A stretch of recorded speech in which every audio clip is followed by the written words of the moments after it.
ಈ ಆತ್ಮಜ್ಞಾನ ಅತಿ ಮೂಲ್ಯವಾದ ಜ್ಞಾನ ನಾವಿದ್ದಲ್ಲಿಗೆ ನೀನು ಕೊಡ್ತಾ ಇದೀಯಾ?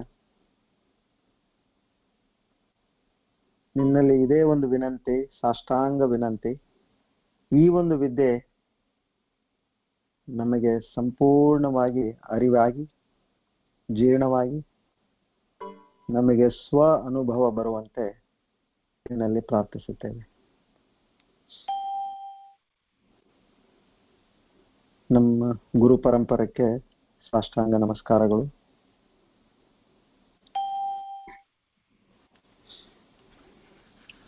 ಇಂದು 15ನೇ ಪ್ರವಚನ, 15ನೇ ಏಪ್ರಿಲ್ 2020.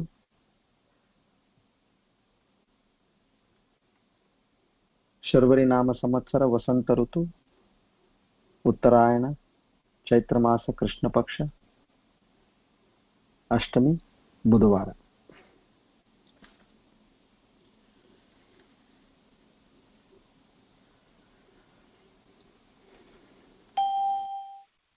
ಈಗ ನಾವು ಇಲ್ಲಿವರೆಗೆ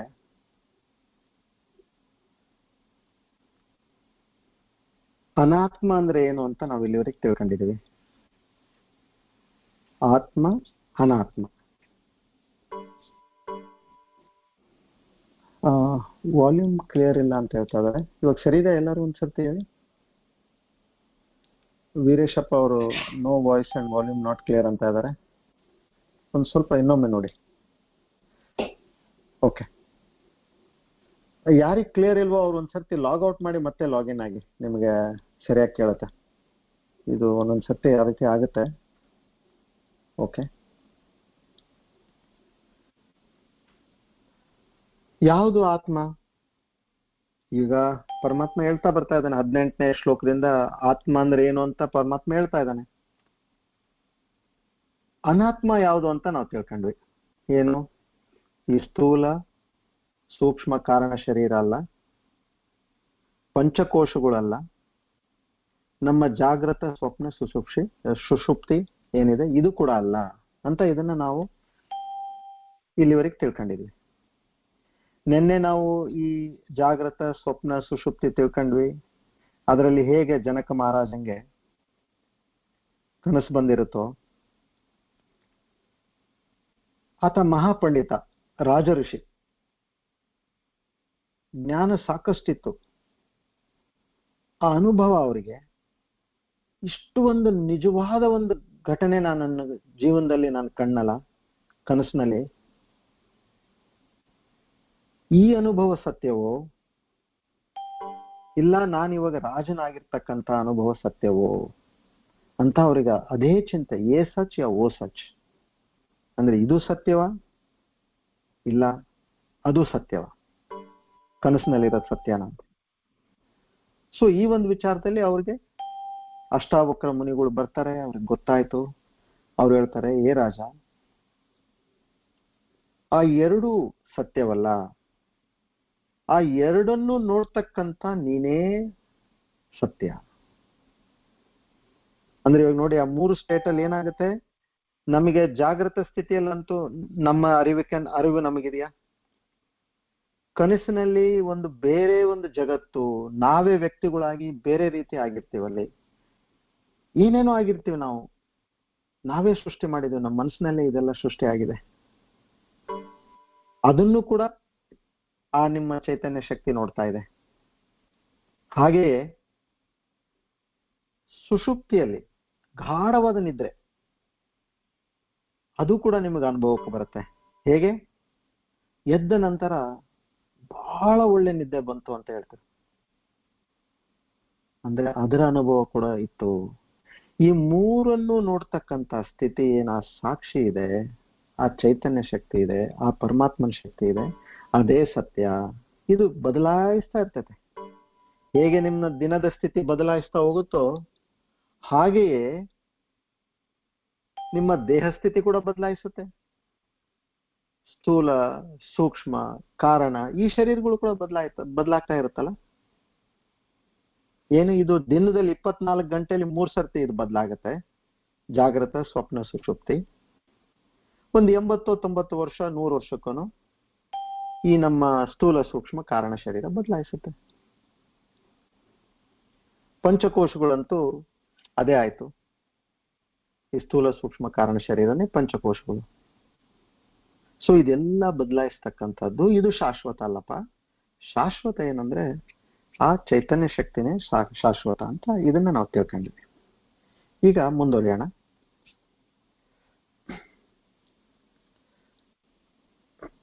ಈಗ ನಾವು ಶ್ಲೋಕದ ಕಡೆ ಬರೋಣ. ನಾನು ಏನ್ ಮಾಡ್ತಾ ಇದ್ದೀನಿ ಅಂದ್ರೆ ಇವಾಗ ಕೆಲವು ಶ್ಲೋಕಗಳನ್ನ ಮಾತ್ರ ನಾವು ಅದನ್ನ ಎಲ್ಲರೂ ಒಟ್ಟಿಗೆ ಹೇಳಿ ಮುಂದುವರಿಯೋಣ. ಬಾಕಿದನ್ನ ನಾನು ಎಕ್ಸ್ಪ್ಲೇನ್ ಮಾಡ್ತೀನಿ. ಸೊ ಆ ಥರ ನಾನು ಇಂಪಾರ್ಟೆಂಟ್ ಯಾವುದಿದೆ ಅದನ್ನ ಫ್ಲೋ ತಪ್ಪಲಾರದೆ ನಾನು ಅದನ್ನು ಮಾಡ್ತೀನಿ. ಓಕೆ ಓಕೆ ಇವಾಗ ನಾವು 20ನೇ ಶ್ಲೋಕ 2ನೇ ಚಾಪ್ಟರ್. ಎಲ್ಲರ ಹತ್ರ ಪುಸ್ತಕ ಇದೆ ಅಂತ ಅನ್ಕೊಂತಾ ಇದ್ದೀನಿ ನಾನು. ಸೊ ಎಲ್ಲರೂ ಒಟ್ಟಿಗೆ ಓದೋಣ ಇದನ್ನ. ನಾನು ಹೇಳಿದ್ಮೇಲೆ ನೀವು ರಿಪೀಟ್ ಮಾಡಿ ದಯವಿಟ್ಟು. ನ ಜಾಯತೆ ಮ್ರಿಯತೆ ವಾ ಕದಾಚಿತ್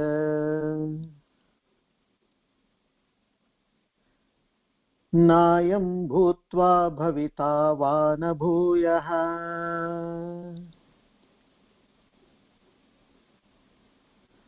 ಅಜೋ ನಿತ್ಯ ಶಾಶ್ವತೋಯಂ ಪುರಾಣಃ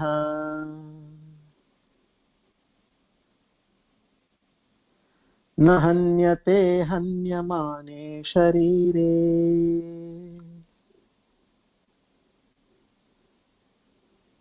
ನ ಹಂತೆ ಹನ್ಯಮಾನೆ ಶರೀರೇ. ಇವಾಗ ಇಲ್ಲಿ ನೋಡಿ, ಇಲ್ಲಿ ಭಗವಂತ ಎಷ್ಟು ಈ ಗುಣಗಳು ಹೇಳ್ತಾರೆ. ಅಜಹ ಅಂದ್ರೆ ಅನ್ಬಾರ್ನ್ ಅಂತಾರೆ. ಇದಕ್ಕೆ ಇದು ಹುಟ್ಟೇ ಇಲ್ಲ. ಯಾವುದಕ್ಕೆ ಹುಟ್ಟಿದೆಯೋ ಅದಕ್ಕೆ ಸಾವಿದೆ. ಇದು ಹುಟ್ಟೇ ಇಲ್ಲ. ಅಜಹ ನಿತ್ಯ ಎಟರ್ನಲ್. ನಿತ್ಯ ಎಟರ್ನಲ್ ಅಂದ್ರೆ ಯಾವಾಗ್ಲೂ ಇದೆ, ತ್ರಿಕಾಲಕ್ಕೂ ಇದೆ. ಎಟರ್ನಲ್ ನಿತ್ಯ. ಶಾಶ್ವತ ಅಂತಾರೆ. ಮತ್ತೆ ಯಾವುದೇ ಟೈಮಲ್ಲಿ ಇದು ಚೇಂಜ್ ಆಗೋದಿಲ್ಲ. ಪುರಾಣ ಅನಾದಿ ಕಾಲದ್ದಿದು. ಇಲ್ಲಿ ನಮಗೆ ಏನ್ ಹೇಳ್ತಾ ಇದ್ರು ಅಂದ್ರೆ, ಹೇಗೆ ಒಂದು ಅಲೆಗಳು ಹುಟ್ಟುತ್ತೋ ಸಮುದ್ರದಲ್ಲಿ, ಅಲೆಗಳು ಹುಟ್ಟುತ್ತೆ, ಅಲೆಗಳು ಸಾಯುತ್ತೆ. ಆದ್ರೆ ಆ ಸಮುದ್ರಕ್ಕೆ ಹುಟ್ಟು ಸಾವು ಇಲ್ಲ. ಸಮುದ್ರದಲ್ಲಿ ಅಲೆಗಳು ಹುಟ್ಟು ಸಾವು ಇದೆ. ಹಾಗೆಯೇ ಈ ಒಂದು ಚೈತನ್ಯ ಶಕ್ತಿ ಸಚ್ಚಿದಾನಂದನಲ್ಲಿ ಹುಟ್ಟು ಸಾವು ಇದೆ. ಇವಾಗ ಒಂದು ಪ್ರಶ್ನೆ ನಿಮಗೆ ಕೇಳ್ತೀನಿ.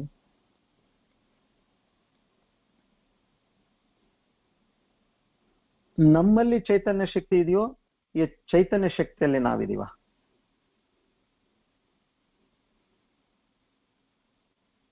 ಇದಕ್ಕೆ ಉತ್ತರ ಏನಂದ್ರೆ, ಈ ದೇಹ ಮನಸ್ಸಿನಲ್ಲಿ ನಾವು ಚೈತನ್ಯ ಶಕ್ತಿ ಇದೆ ಅಂತ ನಾವು ಅನ್ಕೊಂತೀವಿ.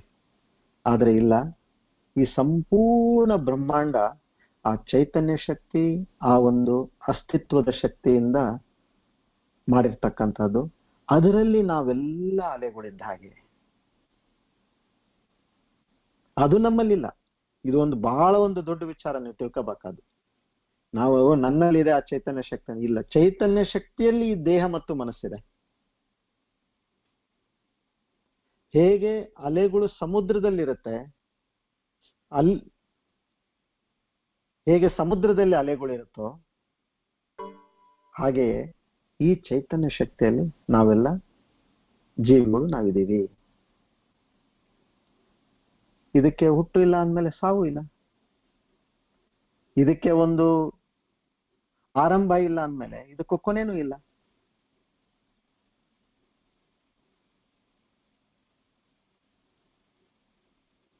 ಹೇಗೆ ಒಂದು ಆರಂಭ ಇಲ್ಲ, ಇದಕ್ಕೆ ಹುಟ್ಟು ಇಲ್ಲ ಅಂತಂದ್ರೆ ಅಂದ್ರೆ ಇದ್ರ ಅರ್ಥ ಏನು? ನಾವು ಮೊನ್ನೆ ನೋಡಿದ್ವಲ್ಲ, ಸ್ಥೂಲ ಶರೀರದಲ್ಲಿ ಏನಿದೆ? 6 ಸ್ಟೇಜಸ್ ಇದೆ. ಅಸ್ಥಿ, ಜಾಯತೆ, ವರ್ಧತೆ, ವಿಪರಿಣಮತೆ, ಅಪಕ್ಷೀಯತೆ, ವಿನಶ್ಯತಿ. ಅಸ್ಥಿ, ಅಸ್ಥಿ ಅಂದ್ರೆ ಇಲ್ಲಿ ಅದು ಜೀವ ಗರ್ಭದಲ್ಲಿ ಧಾರಣೆ ಆಯ್ತು. ಅದಕ್ಕೆ ಅಸ್ಥಿ ಅಂತೀವಿ ನಾವು. ಈ ಆತ್ಮಕ್ಕೆ ಹುಟ್ಟೇ ಇಲ್ಲ ಅಂದಮೇಲೆ ಆ ಅಸ್ಥಿ ಅನ್ನೋದು ಪ್ರಶ್ನೆ ಬರೋದೇ ಇಲ್ಲ. ಇದೇ ಒಂದು ಅಸ್ಥಿಯ ವಿಷಯಕ್ಕೆ ಒಂದು ಸ್ವಲ್ಪ ನಿಮ್ಮ ಹತ್ರ ಒಂದು ವಿಚಾರ ಹೇಳ್ಬೇಕಾಗಿತ್ತು. ಒಂದು ಪಂಚಾಗ್ನಿ ವಿದ್ಯೆ ಅಂತ ಒಂದಿದೆ. ಇದು ಪಂಚಾಗ್ನಿ ವಿದ್ಯೆ ಅಂದ್ರೆ ಹೇಗೆ ಇವಾಗ ನಾವು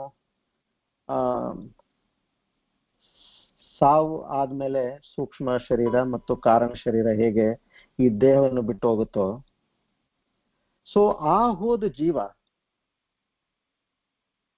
ಅಲ್ಲಿಂದ ಮತ್ತೆ ಈ ಅಸ್ಥಿ ಸ್ಥಿತಿಗೆ, ಅಸ್ಥಿ ಸ್ಥಿತಿ ಅಂದ್ರೆ ಎಲ್ಲಿ ಗರ್ಭದಲ್ಲಿ ಬರಲಿವರೆಗೂ ಏನೇನು ಒಂದು ಸ್ಟೇಜ್ ದಾಟಿ ಬರುತ್ತೆ. ಇದಕ್ಕೆ ಪಂಚಾಗ್ನಿ ವಿದ್ಯೆ ಅಂತ ಹೇಳ್ತಾರೆ. ಇದನ್ನ ಸ್ವಲ್ಪ ತಿಳ್ಕೊಳ್ಳೋಣ. ಅಂದ್ರೆ ಏನಾಯ್ತು, ನಿಮಗೆ ಗರ್ಭದ ಧಾರಣೆಯಿಂದ ಹಿಡಿದು ವಯಸ್ಸಾಗಿ ತೀರ್ಕೊಂಡು ಸ್ಥೂಲ ಸೂಕ್ಷ್ಮಗಳು ದೇಹವನ್ನು ಬಿಟ್ಟು ಮತ್ತೆ ವಾಪಸ್ ಬಂದಿರೋದು ಫುಲ್ ಹೇಳಿದ್ರೆ ನಿಮಗೆ ಫುಲ್ ಸರ್ಕಲ್ ಗೊತ್ತಾಗುತ್ತೆ ಅಂತ ಇದು ಹೇಳ್ತಾ ಇದ್ದೀನಿ. ಇದು ಪಂಚಾಗ್ನಿ ವಿದ್ಯೆ ಚಾಂಡೋಗ್ಯ ಉಪನಿಷತ್ತಲ್ಲಿ ಹೇಳ್ತಾರೆ, ಬೃಹದಾರಣ್ಯಕ ಉಪನಿಷತ್ತಲ್ಲಿ ಕೂಡ ಹೇಳ್ತಾರೆ, ಹಾಗೂ ಬ್ರಹ್ಮಸೂತ್ರಗಳಲ್ಲಿ ಕೂಡ ಇದ್ರ ವಿಷಯ ಹೇಳಿದ್ದಾರೆ. ಅವ್ರೇನ್ ಹೇಳ್ತಾರೆ, ಇದು ಒಂದು ಆಹುತಿ ರೀತಿ ಅಂತ ಹೇಳಿ. ಪಂಚ ಅಗ್ನಿ ವಿದ್ಯೆ ಅಂದ್ರೆ ಐದು ಆಹುತಿಗಳು ಆಗತ್ತೆ. ಎಲ್ಲಿಂದ? ಮೊದಲನೇದು ಈ ಜೀವ ಸೂರ್ಯನಿಂದ ಚಂದ್ರನಿಗೆ ಆಹುತಿ ಆಗುತ್ತೆ. ನಮ್ಮ ಮನಸ್ಸಿನ ಅಧಿಪತಿ ಯಾರು? ಚಂದ್ರ. ಸ್ಥೂಲ ಶರೀರ, ಸೂಕ್ಷ್ಮ ಶರೀರದಲ್ಲಿ ಏನಿರುತ್ತೆ? ಮನಸ್ಸು.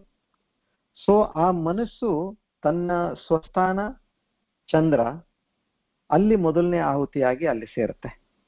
ಹೇಗೆ ನಮ್ಮ ಮನಸ್ಸು ಜೀವದ ಮುಖ್ಯ ಭಾಗವು, ಸೂಕ್ಷ್ಮ ಶರೀರದ ಭಾಗ. ಸೊ ಅಲ್ಲಿಂದ ಎರಡನೇದು, ಆ ಜೀವ ಚಂದ್ರನಿಂದ ಪರ್ಜನ್ಯ ಅಂದ್ರೆ ಮಳೆ, ಆ ಜೀವ ಮಳೆಯಲ್ಲಿ ಬರುತ್ತೆ. ಆ ಒಂದು ಮಳೆಯಿಂದ ಮೂರನೇ ಅರ್ಘ್ಯ, ಆ ಮಳೆ ಭೂಮಿಯ ಮೇಲೆ ಸುರಿಯುತ್ತೆ. ಇವಾಗ ಭೂಮಿಗೆ ಮೂರನೇ ಅರ್ಘ್ಯ ಸಿಕ್ತು. ಯಾಕಿಲ್ಲಿ ನಾವು ಅಗ್ನಿ ಅಂತೀವಿ? ಹೇಗೆ ಮಳೆಗೆ ಅಗ್ನಿಯನ್ನು ಆರಿಸುವ ಶಕ್ತಿ ಇದೆಯೋ ಅದಕ್ಕೆ ಅದು ಅಗ್ನಿ ಅಂತೀವಿ. ಮತ್ತೆ ಭೂಮಿಯಲ್ಲಿ ಹೇಗೆ ಆ ಶಕ್ತಿಯನ್ನು, ಅಂದ್ರೆ ಆ ಒಂದು ಉಷ್ಣತೆಯ ಶಕ್ತಿಯನ್ನು ಹಿಡಿಯುವ ಶಕ್ತಿ ಇದೆಯೋ ಅದಕ್ಕೆ ಮತ್ತೆ ಇಲ್ಲಿ ಭೂಮಿ ಮೇಲೆ ಬಂದಾಗ ಅದಕ್ಕೂ ಕೂಡ ಅಗ್ನಿ ಅಂತಂತೀವಿ. ಇಲ್ಲಿ ಆ ಜೀವ ಚಂದ್ರನಿಂದ ಮಳೆಯಿಂದ ಭೂಮಿ ಮೇಲೆ ಬಿತ್ತು ಮಳೆ. ಆ ಭೂಮಿಯಲ್ಲಿ ಬಿದ್ದ ಮಳೆ ಈ ಗಿಡ ಮೂಲಿಕೆಗಳು, ಆಹಾರ ಧಾನ್ಯ ನಮ್ದೇನಿದೆ, ನಾವು ಊಟ ಮಾಡೋಂಥ ಆಹಾರ ಧಾನ್ಯ, ಅದರಲ್ಲಿ ಜೀವ ಹೋಗುತ್ತೆ. ಆ ಊಟವನ್ನು ಗ್ರಹಿಸಿದ ಮನುಷ್ಯ ಅವನ ವೀರ್ಯದಲ್ಲಿ ಹೋಗುತ್ತೆ. ಆ ವೀರ್ಯದಲ್ಲಿ ಮತ್ತೆ ಸ್ಪರ್ಮ್, ಆ ಸ್ಪರ್ಮ್ ಅಲ್ಲಿ ಸ್ಪೆಸಿಫಿಕ್ ಆಗಿ ಜೀವ ಹೋಗಿ ಅಲ್ಲಿ ಕೂಡುತ್ತೆ. ಕೊನೆಯದಾಗಿ ಮನುಷ್ಯನಿಂದ ಒಂದು ಸ್ತ್ರೀಯ ಗರ್ಭದಲ್ಲಿ ಈ ಒಂದು ಸ್ಪರ್ಮ್ ಹೋಗಿ ಅಲ್ಲಿ 5ನೇ ಅಗ್ನಿ ಆಗಿ, ಹೇಗೆ ಅಗ್ನಿ ಕುಂಡದಲ್ಲಿ ಆಹುತಿ ಆಗುತ್ತೋ ಹಾಗೆ ಈ ವೇದಗಳಲ್ಲಿ ಆ ಅಗ್ನಿ ಕುಂಡದಲ್ಲಿ ಆಹುತಿಯಾಗಿ ಆ ಜೀವ ಸೇರುತ್ತೆ. ಅಲ್ಲಿ ಆ ಸ್ತ್ರೀ ಮಹಾಮಾತೆ, ಆ ಸ್ತ್ರೀ ಈ ಒಂದು ಜೀವಕ್ಕೆ ಸ್ವರೂಪ ಕೊಡ್ತಾರೆ. ಹೇಗೆ ಭೂಮಿ ಮೇಲೆ ಭೂಮಾತೆ ಇಷ್ಟೆಲ್ಲ ವಸ್ತುಗಳು ಇಲ್ಲಿ ಭೂಮಿ ಮೇಲೆ ಬೆಳೆದಿರ್ತಕ್ಕಂಥ ವಸ್ತುಗೆ ಸ್ವರೂಪ ಕೊಡ್ತಾಳೋ, ಈ ಒಂದು ಸ್ತ್ರೀ ಈ ಒಂದು ಜೀವಕ್ಕೆ ಸ್ವರೂಪ ಕೊಡ್ತಾಳೆ. ಅದಕ್ಕೆ ಆ ಸ್ತ್ರೀಯ ಗರ್ಭಕ್ಕೆ ಹೋಮಕುಂಡ ಅಂತಾರೆ. ಆಮೇಲೆ ಆ ಸ್ತ್ರೀಗೆ ಪ್ರತ್ಯಕ್ಷ ದೈವಿ ಅಂತ ಕೂಡ ಅಂತಾರೆ. ಪ್ರತ್ಯಕ್ಷ ದೈವಿ ಅಂದ್ರೆ ನಮಗೆ ಕಣ್ಣಿಗೆ ಕಾಣಿಸ್ತಕ್ಕಂಥ ದೇವರು. ಮತ್ತೆ ಎಂಥ ದರ್ಜೆ ಕೊಟ್ಟಿದ್ದಾರೆ ಈ ಉಪನಿಷತ್ಗಳಲ್ಲಿ. ಬ್ರಹ್ಮನಿಗೆ 2ನೇ ಸ್ಥಾನ, 1ನೇ ಸ್ಥಾನ ಬ್ರಹ್ಮನಿಗೆ, 2ನೇ ಸ್ಥಾನ ಭೂಲೋಕದಲ್ಲಿ ಈ ಸ್ತ್ರೀಗೆ. ಇದು ಇದು ಒಂದು ವಿಚಾರ ಇದು. ಸೊ ಪ್ರತಿಯೊಂದು ಅಲ್ಲಿ ಏನಾಗಿರೋದು, ಆ ಒಂದು ಚಿಕ್ಕ ಅಣುವಿಂದ ಸುಂದರವಾದ ಒಂದು ಮಗು 9 ತಿಂಗಳಿಗೆ ಅಸ್ಥಿ ಆದ್ಮೇಲೆ ಜಾಯತೆ, ಜಾಯತೆ ಅಂದ್ರೆ ಹುಟ್ಟಿತು. ಇದು ಪಂಚಾಗ್ನಿ ವಿದ್ಯೆ. ಓಕೆ, ಸೊ ಇಲ್ಲಿ 20ನೇ ಶ್ಲೋಕದಲ್ಲಿ ಹೇಳೋದೇನು, ಆ ಒಂದು ಭಗವಂತನ ಆತ್ಮದ ಸ್ಥಿತಿ ಅಜಃ ನಿತ್ಯ ಶಾಶ್ವತ ಪುರಾಣ. ಇದಕ್ಕೆ ಸಾವಿಲ್ಲ, ಇದಕ್ಕೆ ಹುಟ್ಟಿಲ್ಲ, ಇದಕ್ಕೆ ಕೊನೆ ಇಲ್ಲ, ಇದಕ್ಕೆ ಅಂತಿಲ್ಲ ಅಂತ ಇದನ್ನ ಹೇಳ್ತಾರೆ. 21ನೇ ಶ್ಲೋಕದಲ್ಲಿ ಯಾರಿಗೆ ಈ ಒಂದು ಆತ್ಮದ ವಿಚಾರ ಗೊತ್ತಿದೆಯೋ ಅವ್ನು ಯಾವ ರೀತಿ ಅನ್ಕೋಬಹುದು, ಇದು ಇಲ್ಲ, ಇಲ್ಲಿ ಸತ್ತಿದೆ, ಈ ಬದುಕಿದೆ ಈ ಜೀವ, ಅವನಿಗೆ ವಿಚಾರನೆ ಬರೋದಿಲ್ಲಲ್ಲ. ಯಾಕಂದ್ರೆ ಆತ್ಮದ ನಿಜ ಸ್ಥಿತಿ ಅವನಿಗೆ ಗೊತ್ತಿದೆ. ಸೊ ಮುಂದೆ ಮತ್ತೆ ಭಗವಂತ ಹೇಳ್ತಾನೆ, ಮತ್ತೆ ಹಾಗಿದ್ರೆ ಈ ಒಂದು ಆತ್ಮ ನಾವು ಇದನ್ನ ಯಾವುದೇ ರೀತಿಯಿಂದ ನಾಶ ಮಾಡಕ್ಕೆ ಬರೋದಿಲ್ಲ ಅಂತ ನೀವು ಹೇಳ್ತೀರಲ್ಲ, ಮತ್ತೆ ಇದನ್ನ ಸ್ವಲ್ಪ ಮುಂದೆ ಎಕ್ಸ್ಪ್ಲೇನ್ ಮಾಡ್ತೀರಾ? ಮತ್ತೆ ಏನಾಗ್ತಾ ಇದೆ, ಆತ್ಮಕ್ಕೆ ನಾಶ ಇಲ್ಲ ಅಂತೀರಿ, ಮತ್ತೆ ಇಲ್ಲಿ ಹುಟ್ಟೋದು ಸಾವು ಎಲ್ಲ ನಾವು ನೋಡ್ತಾನೆ ಇದೀವಿ. ಅವಾಗ 22ನೇ ಒಂದು ಶ್ಲೋಕದಲ್ಲಿ ಇದನ್ನ ಅವರು ಎಕ್ಸ್ಪ್ಲೇನ್ ಮಾಡ್ತಾರೆ. ಓಕೆ, ಇದು 22ನೇ ಶ್ಲೋಕ ಓದೋಣ ಇವಾಗ.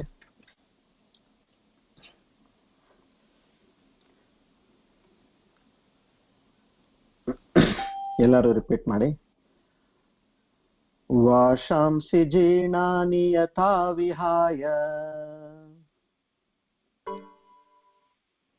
ನವಾನಿ ಗೃಹ್ಣಾತಿ ನರೋಪರಾಣಿ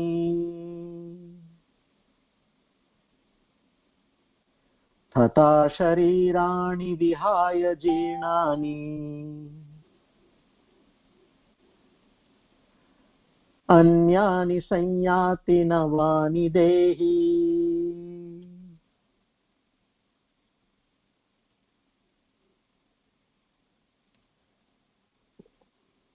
ವಾಶಾಂಸಿ ಅಂದ್ರೆ ಬಟ್ಟೆಗಳು, ಜೀರ್ಣಾನಿ ಹಳೇದಾಗೋಗಿದೆ, ಹರಿದೋಗಿದೆ, ಅಲ್ಲಿ ಇಲ್ಲಿ ಬಟ್ಟೆ ಬಿಡ್ತಾ ಇದೆ. ನವಾನಿ ಹೊಸ, ಶರೀರಾಣಿ ಅಂದ್ರೆ ದೇಹಗಳು, ಗೃಹ್ಣಾನಿ ಇದು ಈ ಜೀವ ತಗೊಳುತ್ತೆ. ಸೊ ಇಲ್ಲಿ ಹೇಗೆ ಈ ಒಂದು ಶ್ಲೋಕ ನಾವು ವೈಯಕ್ತಿಕವಾಗಿ ಇಲ್ಲಿ ಪರಮಾತ್ಮ ಜೀವದ ಸ್ಥಿತಿನ ಇಲ್ಲಿ ಎಕ್ಸ್ಪ್ಲೇನ್ ಮಾಡ್ತಾನೆ. ಆಯ್ತಪ್ಪ, ನಿನಗೆ ಆತ್ಮ ಗೀತ್ಮ ಅವೆಲ್ಲ ಅರ್ಥ ಆಗೋದಿಲ್ಲ, ಸರಿ ಬೇಡ, ಜೀವಿಯಾಗಿ ನೋಡು. ಇಲ್ಲೇನು ಜೀವದಲ್ಲಿ ಏನಾಗ್ತಾ ಇದೆ, ನಿಂದು ಶರೀರ ಹಳೇದಾಯ್ತಲ್ಲ, ನಿನಗೆ ಕೇಳಿದ ಕೆಲಸ ಮಾಡ್ತಾ ಇಲ್ಲ, ಜೀವನ ಮಾಡ್ಲಿಕ್ಕೆ ತೊಂದರೆ ಕೊಡ್ತಾ ಇದೆ, ಹುಮ್ಮಸ್ಸಿಲ್ಲ. ಹೇಗೆ ನಾವು ಯಾವುದೇ ಒಂದು ವ್ಯಕ್ತಿ ಬಟ್ಟೆಗಳನ್ನ ಬದಲಾಯಿಸ್ತಾನಂದ್ರೆ, ಒಂದು ಫಂಕ್ಷನ್ಗೆ ಹೋಗೋದಿದೆ, ಫಂಕ್ಷನ್ಗೆ ತಕ್ಕಂತೆ ಬಟ್ಟೆ ಹಾಕೊಂಡು ಹೋಗ್ತಾರೆ. ಒಂದು ಯಾವ್ದಾದ್ರು ಕೆಲ್ಸದ ಮೇಲೆ ಹೋಗೋದಿದೆ, ಕೆಲ್ಸದ ತಕ್ಕಂತೆ ಬಟ್ಟೆ ಹಾಕೊಂಡು ಹೋಗ್ತಾರೆ. ಯಾವ್ದಾದ್ರು ಒಂದು ಆಟ ಆಡ್ಲಿಕ್ಕೆ ಹೋಗೋದಿದೆ, ಅದ್ರ ತಕ್ಕಂತೆ ಬಟ್ಟೆ ಹಾಕೊಂಡು ಹೋಗ್ತಾರೆ. ಸೊ ಹಾಗೆಯೇ ಒಂದು ಜೀವನ ಒಂದು ಕಾಲಕ್ಕೆ ಬಂದ್ಮೇಲೆ ಪ್ರಾರಬ್ಧ ಕರ್ಮದ ಪ್ರಕಾರ ಈ ಜೀವದಿಂದ ಏನೇನ್ ಆಗ್ಬೇಕೋ ಈ ದೇಹಕ್ಕೆ ದೇಹ ಸಾಥಿ ಕೊಡೋದಿಲ್ಲ. ಇವಾಗ ಪ್ರಾರಬ್ಧ ಕರ್ಮದ ಪ್ರಕಾರ ಜೀವ ಇಂತಿಂತ ಕೆಲಸ ಮಾಡ್ಬೇಕಾಗುತ್ತೆ, ಮಾಡಕ್ಕಾಗೋದಿಲ್ಲ ಆ ಜೀವಕ್ಕೆ. ಸೊ ಅವಾಗ ಅದು ಹೊಸ ದೇಹ ತಗ ನೀನು. ಹೇಗೆ ಇವಾಗ ನಾವೇನೈತೆ ನೈಟ್ ಗೌನ್ ಆಗ್ಲಿ ಪೈಜಾಮ ಹಾಕೊಂಡು ನಾವೇನು ಅಂಗಡಿಗಾಗ್ಲಿ ಆಫೀಸ್ಗಾಗ್ಲಿ ಹೋಗೋದಿಲ್ಲ ಅಲ್ವಾ. ನಾವು ಸೂಟ್ ಗೀಟ್ ಹಾಕೊಂಡು ಕಬಡ್ಡಿ ಆಡೋದಾಯ್ತು ಇಲ್ಲ ಟೆನ್ನಿಸ್ ಆಡೋದಾಯ್ತು ಹೋಗ್ತೀವ? ಇಲ್ಲ. ಸೊ ಒಂದು ಕಾರ್ಯದ ಪ್ರಕಾರ ನಮ್ಮ ಬಟ್ಟೆ ಇರುತ್ತೆ. ಸೊ ಹಾಗೆ ಇದು ಪ್ರಾರಬ್ಧ ಕರ್ಮದ ಪ್ರಕಾರ ನಿಮ್ಮ ಕಾರ್ಯ ಚೇಂಜ್ ಆಯ್ತು ಅಂದ್ರೆ ಹಾಗೆ ನಿಮಗೆ ಬಟ್ಟೆ ಕೂಡ ಚೇಂಜ್ ಆಗುತ್ತೆ. ಇಲ್ಲಿ ನಾನು ಬಟ್ಟೆ ಚೇಂಜ್ ಮಾಡಿದ್ರೆ ನಾನೇನ ವ್ಯಕ್ತಿ ಚೇಂಜ್ ಆಗ್ತೀನಾ? ಇವಾಗ ಹೌದು, ನಾನು ನೈಟ್ ಡ್ರೆಸ್ಸಲ್ಲಿ ನಾನಿದ್ದೆ, ನಾನು ಸ್ನಾನ ಮಾಡಿ ಪೂಜೆ ಮಾಡಿ ಎಲ್ಲ ಟಿಫನ್ ಮಾಡ್ಕೊಂಡು ನಾನು ಕೆಲ್ಸಕ್ಕೆ ಹೋಗ್ತಾ ಇದ್ದೀನಿ, ನಾನು ಬಟ್ಟೆ ಚೇಂಜ್ ಮಾಡ್ತೀನಿ, ನಾನು ವ್ಯಕ್ತಿ ಬದಲಾಯಿಸ್ಬಿಟ್ನಾ?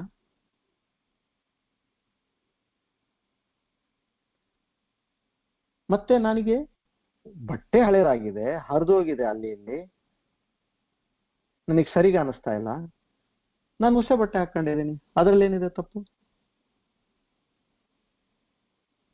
ಇದು ಇದು ಆರ್ಗ್ಯುಮೆಂಟ್ಸ್. ಇದು ಅಂದ್ರೆ ಮನುಷ್ಯ ತನಗೆ ತಾನು ಹೇಳ್ಕೋಬೇಕ, ತಾನು ತಿಳುವಳಿಕೆ ತಂದ್ಕೋಬೇಕು. ಯಾಕೆ? ಮರಣ ಅನ್ನೋದು ಒಂದು ಬಹಳ ದೊಡ್ಡ ಭಯ. ವಯಸ್ಸಾಗ್ತಿದ್ದಂಗೆ ಕಾಲು ಕೈ ಸಾಥಿ ಕೊಡೋದಿಲ್ಲ. ಅತ್ಯಂತ ದೊಡ್ಡ ಭಯ ಜೀವನದಲ್ಲಿ ಅಂದ್ರೆ ಮರಣ ಅಂತ ಹೇಳ್ತಾರೆ. ಸೊ ಈ ಶ್ಲೋಕದಿಂದ ನಾವು ತಿಳ್ಕೋಬೇಕಾದಷ್ಟೇ, ನಾನು ಈ ದೇಹ ಬಿಟ್ಟು ಹೋಗ್ತಾ ಇದ್ದೀನಿ, ನನಗೆ ಹೊಸ ದೇಹ ಬರುತ್ತೆ, ನನಗೆ ಸಂತೋಷ ಇರ್ಬೇಕಲ್ವಾ? ಒಂದು ಒಳ್ಳೆ ಆರೋಗ್ಯವಾದ ಹೊಸ ದೇಹ ನಮಗೆ ಸಿಗುತ್ತೆ. ಹೇಗೆ ನನಗೆ ಹೊಸ ಜೊತೆ ಬಂತನ್ರಿ ಬಟ್ಟೆದು, ನನಗೆ ಹೇಗೆ ಸಂತೋಷ ಆಗುತ್ತೋ ಹಾಗೆ ಕೂಡ ನನಗೆ ಹೊಸ ದೇಹ ಬರುತ್ತಂತೇಳಿ ಯಾವುದೇ ಒಂದು ಜೀವಿ ಆಯ್ತು ಆ ರೀತಿ ಅನ್ಕೋಬೇಕು. ಬರ್ಲಿ, ಏನ್ ಬರುತ್ತೋ ಬರ್ಲಿ, ನಮ್ಮ ಪ್ರಾರಬ್ಧದ ಪ್ರಕಾರ ಬರುತ್ತೆ ಹೊಸ ಜೀವ ನನಗೆ. ಮತ್ತೆ ಸದಾ ನಾವು ನಮ್ಮ ಮನಸ್ಸಿಗೆ ನಾವೇನ್ ಅನ್ಕೋಬೇಕು? ಆ ದೇಹದ ಪ್ರತಿ ಒಂದು ಗ್ರಾಟಿಟ್ಯೂಡ್, ಕೃತಜ್ಞತೆ, ಧನ್ಯವಾದಗಳು. ನೋಡಪ್ಪ, ನೀ ಇಲ್ಲಿವರೆಗೂ ನನಗೆ ಎಷ್ಟು ಒಳ್ಳೆ ಸೇವೆ ಮಾಡಿದ್ಯಾ. ನೀನ್ ಯಾರು? ನೀನು ಜೀವ. ಅದರಲ್ಲಿ ಇರ್ತಕ್ಕಂಥ ನಿಂದ ವಿಚಾರ ಏನು? ನಾನು ಸೂಕ್ಷ್ಮ ಶರೀರ, ಅಂದ್ರೆ ನನ್ನ ಮನಸ್ಸಿದೆ, ನನ್ನ ಜೀವ, ನನ್ನ ವ್ಯಕ್ತಿ ಆದಂತ ನಾನು ಅನ್ಕೊಂಡಿದ್ದೇನಲ್ವಾ? ಸೊ ನೀನ್ ನನಗಿಷ್ಟೆಲ್ಲ ಸಾಥಿ ಕೊಟ್ಟಿದ್ಯಾ, ಅದಕ್ಕೆ ಧನ್ಯವಾದ ಮಾಡ್ಬೇಕು. ಅಂಡ್ ಖುಷಿಯಾಗಿ ನೀನು ಹೋಗಪ್ಪ. ಈ ದೇಹ ಹೋಗ್ಲಿ, ನನಗೆ ಹೊಸ ಜೊತೆ ಬಟ್ಟೆ ಬರುತ್ತಷ್ಟೇ, ಬೇರೆ ಇದ್ರಲ್ಲಿ ಏನು ನಾವು ವಿಚಾರ ಮಾಡ್ತಕ್ಕಂಥದ್ದಲ್ಲ. ಇದು ಇಲ್ಲಿ ನಾವು ತಿಳ್ಕೋಬೇಕಾದ್ದು ಮುಖ್ಯವಾಗಿ. ಯಾವುದೇ ರೀತಿಯಿಂದ ಭಯ ಬೇಡ. ಪ್ರಾರಬ್ಧ ಸಮಯ ನಿರ್ಧಾರ ಆಗತ್ತೆ. ಈ ದೇಹ ನನಗೆ ಎಷ್ಟು ಒಳ್ಳೇದು ಮಾಡ್ಬೇಕು ನನಗೆ ಮಾಡಿದೆ, ಎಷ್ಟು ಸೇವೆ ಮಾಡ್ಬೇಕು ಮಾಡಿದೆ. ಇನ್ನು ಮುಂದೆ ಆ ಪರಮಾತ್ಮ, ಆ ಭಗವಂತ ನನಗೊಂದು ಜೊತೆ ಹೊಸ ಬಟ್ಟೆ ಕೊಡ್ತಾ ಇದ್ದಾನೆ, ಅದನ್ನ ನಾನು ಆದರದಿಂದ ನಾನು ಸ್ವೀಕಾರ ಮಾಡ್ತೀನಿ. ಇಲ್ಲಿ ಪರಮಾತ್ಮ ಹೇಳ್ಕೊಡೋದು ನಮ್ಗಿಷ್ಟೇ, ಪ್ರತಿಯೊಂದು ಜೀವಿಗೆ ಭಯ ಬೇಡ, ಮರಣದ ಭಯ ಬೇಡ. ಓಕೆ, ಮುಂದೆ ಇವಾಗ ಪರಮಾತ್ಮ ಏನಂತಾನೆ? ಹೌದು, ಈಗ ನೀವೇನಂತೀರಿ? ಆತ್ಮ ಬದಲಾಗಲಾರದು ಅಂತ ನೀವು ಹೇಳ್ತೀರಿ. ಏನು ಮಾಡಕ್ ಸಾಧ್ಯ ಇಲ್ಲ ಆತ್ಮಕ್ಕೆ ಅಂತ ಹೇಳಿ. ಹಿಂದೆಲ್ಲ ಈ ಶ್ಲೋಕಗಳಲ್ಲಿ ಹೇಳಿದ್ದು ಜೀವದ ಬಗ್ಗೆ ಹೇಳಿದ್ರು, ಇವಾಗ ಮತ್ತೆ ಆತ್ಮಕ್ಕೆ ಬಂದಿದ್ದಾರೆ. ಬದಲಾಯಿಸಕ್ ಆಗೋದಿಲ್ಲ ಅಂದ್ರೆ ಏನಪ್ಪಾ, ಇದು ಅರ್ಥ ಆಗ್ತಾ ಇಲ್ಲಲ್ಲ, ಇದನ್ನ ಸ್ವಲ್ಪ ತಿಳಿಸ್ಕೊಡ್ರಿ ಅಂತಂದ್ರೆ ಅವಾಗ 23ನೇ ಶ್ಲೋಕದಲ್ಲಿ ಈ ವಿಚಾರ ಹೇಳ್ತಾರೆ. ಇದೆಲ್ಲರೂ ಒಟ್ಟಿಗೆ ಹೇಳೋಣ. ನೈನಂ ಛಿದ್ಯಂತಿ ಶಸ್ತ್ರಾಣಿ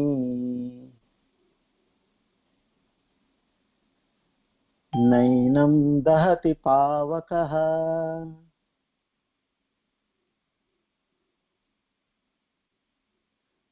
ನ ಚೈನಂ ಕ್ಲೇದಯಂತ್ಯಾಪಃ ನ ಶೋಷಯತಿ ಮಾರುತಃ.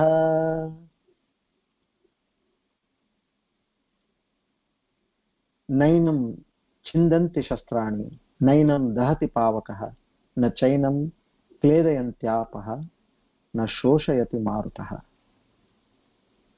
ಇದು 23ನೇ ಶ್ಲೋಕ. ಇದು ಚಿಂದಂತಿ ಅಂದ್ರೆ ಇದನ್ನ ಯಾರು ಮುರಿಲಿಕ್ಕಾಗೋದಿಲ್ಲ, ಕೆಡಿಸ್ಲಿಕ್ಕಾಗೋದಿಲ್ಲ.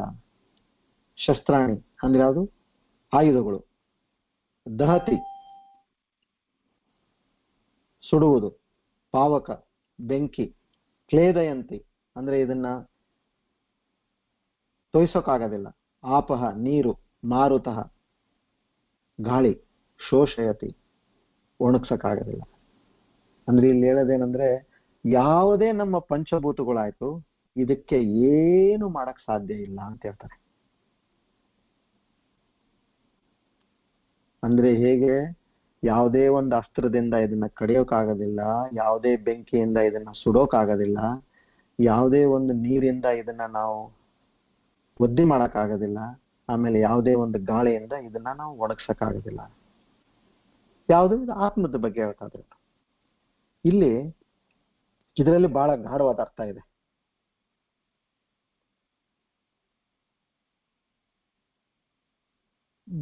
ಬೆಂಕಿಯನ್ನು ಸುಡ್ಲಿಕ್ಕೆ ಸಾಧ್ಯ ಉಂಟಾ? ನೀರನ್ನು ತೊಯಿಸ್ಲಿಕ್ಕೆ ಸಾಧ್ಯ ಉಂಟಾ? ಹೇಗೆ ಒಂದು ಹಾವಿನ ವಿಷ ಹಾವಿನ ಕೊಲ್ಲಕ್ಕೆ ಸಾಧ್ಯ ಉಂಟಾ? ಹಾಗೆಯೇ ಈ ಎಲ್ಲಾ ಪಂಚಭೂತಗಳಲ್ಲಿ ಆ ಪರಮಾತ್ಮನ ಸತ್ ವಿಷಯ ಇರೋದ್ರಿಂದ, ಆತನ ಅಸ್ತಿತ್ವ ವಿಷಯ ಇರೋದ್ರಿಂದ, ಸೊ ಪ್ರತಿಯೊಂದು ವಸ್ತು ಕೂಡ ಅದರಿಂದನೇ ಮಾಡಿರ್ತಕ್ಕಂಥದ್ದು. ಸೊ ಯಾವುದೇ ಒಂದು ಬ್ರಹ್ಮಾಂಡದಲ್ಲಿ ಇರ್ತಕ್ಕಂಥ ವಸ್ತು ಇದಕ್ಕೇನು ಮಾಡಕ್ಕಾಗದಲ್ಲ. ಯಾಕಂದ್ರೆ ಆ ವಸ್ತು, ಪ್ರತಿಯೊಂದು ವಸ್ತುವಿನ ಅಸ್ತಿತ್ವನೇ ಭಗವಂತ. ಹೇಗೆ ನಾವು ನೋಡಿದ್ವಿ, ಯಾವುದೇ ಒಂದು ವಸ್ತು ಕೊನೆಗೆ ನಿಮಗೆ ಬರೋದು ಪಂಚಭೂತಗಳು. ಆ ಪಂಚಭೂತಗಳಲ್ಲಿ ನಾವು ಆಟಮ್ಸ್ ಅಂದಿವಿ. ಆಟಮ್ಸ್ ಅಲ್ಲಿ ನ್ಯೂಟ್ರಾನ್, ಪ್ರೋಟಾನ್ಸ್, ಎಲೆಕ್ಟ್ರಾನ್ಸ್, ಮತ್ತೆ ಫೋಟಾನ್ಸ್, ಕ್ವಾರ್ಕ್ಸ್, ಆಂಟಿ ಕ್ವಾರ್ಕ್ಸ್, ಆಮೇಲೆ ಇವಾಗ ರೀಸೆಂಟ್ಲಿ ಥಿಯರಿ ಬಂದಿದ್ದು Higgs boson theory, God particle theory ಬಂತು. ಎಲ್ಲಿ ಅವ್ರು ಏನ್ ಹೇಳಿದ್ರು, ಇಂಡಿಸ್ಟ್ರಕ್ಟಬಲ್ ಅಂತ ಅದನ್ನ ಇವಾಗ ಸೈಂಟಿಸ್ಟ್ ಪ್ರೂವ್ ಮಾಡಿದ್ದಾರೆ. ಸೊ ಹಾಗೆ ಈ ಒಂದು ಆತ್ಮ ಅಂದ್ರೆ ಸತ್ ಚಿತ್ ಆನಂದ, ಈ ಒಂದು ಶಕ್ತಿಗೆ ನೀವು ಏನ್ ಮಾಡಿದ್ರು ಅದನ್ನ ಕೆಡ್ಸಕ್ಕಾಗೋದಿಲ್ಲ, ಅದನ್ನ ನಾಶ ಮಾಡಕ್ಕಾಗೋದಿಲ್ಲ. ಮತ್ತೆ 24ನೇ ಶ್ಲೋಕದಲ್ಲಿ ಏನಂತಾರೆ, ಈ ಒಂದು ಆತ್ಮದ ಸ್ವಭಾವ ನಿತ್ಯ ಅಂದ್ರೆ ಶಾಶ್ವತವಾಗಿದೆ, ಸರ್ವಗತಃ ಎಲ್ಲಾ ಪ್ರದೇಶದಲ್ಲೂ ಸದಾ ಇದೆ, ಸ್ಥಾಣು ಅಂದ್ರೆ ಸ್ಟೇಬಲ್ ಆಗಿದೆ, ಅಚಲ ಇಲ್ಲ, ಮುಂದೇ ಕಡೆ ಸ್ಟೇಬಲ್ ಆಗಿರುತ್ತೆ, ಮತ್ತೆ ಅಚಲ ಇಮ್ಮೂವಬಲ್, ಹಿಂದೆ ಮುಂದೆ ಆಗೋದಿಲ್ಲ, ಸ್ಥಿರವಾಗಿದೆ, ಸನಾತನ. ಎಷ್ಟೋ ವರ್ಷಗಳಿಂದ, ಎಷ್ಟೋ ಶತ ಕೋಟಿ ವರ್ಷಗಳಿಂದ ಈ ಶಕ್ತಿ ಸದಾ ಇದೆ. ಈ ಒಂದು ವಿಷಯಕ್ಕೂ ಕೂಡ ಸೈನ್ಸ್ ಸಾಕಷ್ಟು ರಿಸರ್ಚ್ ಮಾಡ್ತಾ ಇದ್ದಾರೆ. ಪ್ರತಿಯೊಂದು ಇದೇನು ಶಾಸ್ತ್ರದಲ್ಲಿ ಹೇಳ್ತಾ ಇದಾರಲ್ಲ, ಪ್ರತಿಯೊಂದು ಸೈನ್ಸ್ ಅದೇ ದಾರಿಗೆ ಹೋಗ್ತಾ ಇದ್ದಾರೆ. ಇನ್ನ ಸೈನ್ಸಿಗೆ ಅಷ್ಟು ಶಕ್ತಿ ಬಂದಿಲ್ಲ ಇದನ್ನ ಹೇಳೋದಕ್ಕೆ, ಬಟ್ ಇದೇ ದಿಶೆಯಲ್ಲಿ ಅವ್ರು ಹೇಳ್ತಾ ಇದ್ದಾರೆ ಆಲ್ರೆಡಿ. ನಮ್ಮ ಪುರಾಣಗಳು, ನಮ್ಮ ಶಾಸ್ತ್ರಗಳು ಏನ್ ಹೇಳಿದಾರೆ, ಇವಾಗ ಸೈನ್ಸ್ ಅದನ್ನು ಒಂದೊಂದೇ ಹೇಳ್ತಾ ಇದ್ದಾರೆ. ಮತ್ತೆ ಮುಂದೆ 25ನೇ ಶ್ಲೋಕದಲ್ಲಿ ಕೂಡ ಅದೇ ಹೇಳ್ತಾರೆ, ಅವ್ಯಕ್ತ ಅಂದ್ರೆ ಈ ಆತ್ಮದ ಕ್ವಾಲಿಟೀಸ್, ಅಪ್ರಕಟವಾದದ್ದು, ಅಚಿಂತ್ಯ, ವಿಚಾರ ಮಾಡಕ್ ಸಾಧ್ಯ ಇಲ್ಲ ಇದನ್ನ. ಇದ್ರ ಮಹಿಮೆ ಆಯ್ತು, ಇದ್ರದ್ದು ಏನಪ್ಪ ಶಕ್ತಿ ಅನ್ನೋದು ವಿಚಾರ ಮಾಡಕ್ ಸಾಧ್ಯ ಇಲ್ಲ. ಅವಿಕಾರ್ಯ ಅಂತಾರೆ, ಅನ್ಚೇಂಜಬಲ್ ಅಂದ್ರೆ ಇದರಲ್ಲಿ ಬದಲಾವಣೆ ಇಲ್ಲ. ಇಷ್ಟೆಲ್ಲ ಇದ್ದಾಗೆ ನಾನು ಶೋಚಿತು ಮರ್ಹಸಿ, ಅರ್ಜುನ ಯಾಕಪ್ಪ ಇಷ್ಟು ಚಿಂತೆ ಮಾಡ್ತಾ ಇದೀಯಾ? ನೀನು ಜೀವಿಯಾಗಾದ್ರೂ ತಗ, ಆತ್ಮದ ಸ್ವರೂಪ ಆದ್ರೂ ತಗ, ಇಷ್ಟೆಲ್ಲ ಇದೆ ನೋಡು.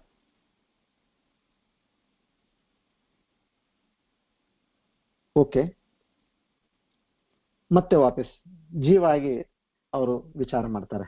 ಪರಮಾತ್ಮ ಹೇಳ್ತಾನೆ, ಓಕೆ ಆಯ್ತಪ್ಪ, ಜೀವನೇ ಅಂತ ಅನ್ಕೊ ನೀನು. ಒಂದು ಲೌಕಿಕ ರೀತಿಯಿಂದ ನಾವು ಮಾತಾಡೋಣ, ಪ್ರತಿಯೊಂದು ಆತ್ಮ ಇಲ್ಲ, ಜೀವ ಇದೆ. ಅದನ್ನು ಹೇಳ್ತೀನಿ ಕೇಳು, ಜೀವ ಆಗಿದ್ರೆ ಏನು ಅಂತೇಳಿ. ಸೊ ಅಲ್ಲಿ 26ನೇ ಶ್ಲೋಕಕ್ಕೆ ಇವಾಗ ಬರೋಣ.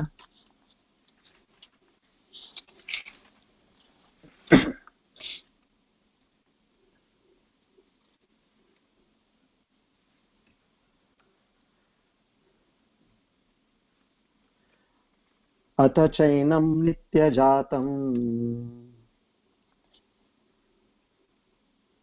ನಿತ್ಯಂ ವಾ ಮನ್ಯಸೇ ಮೃತಂ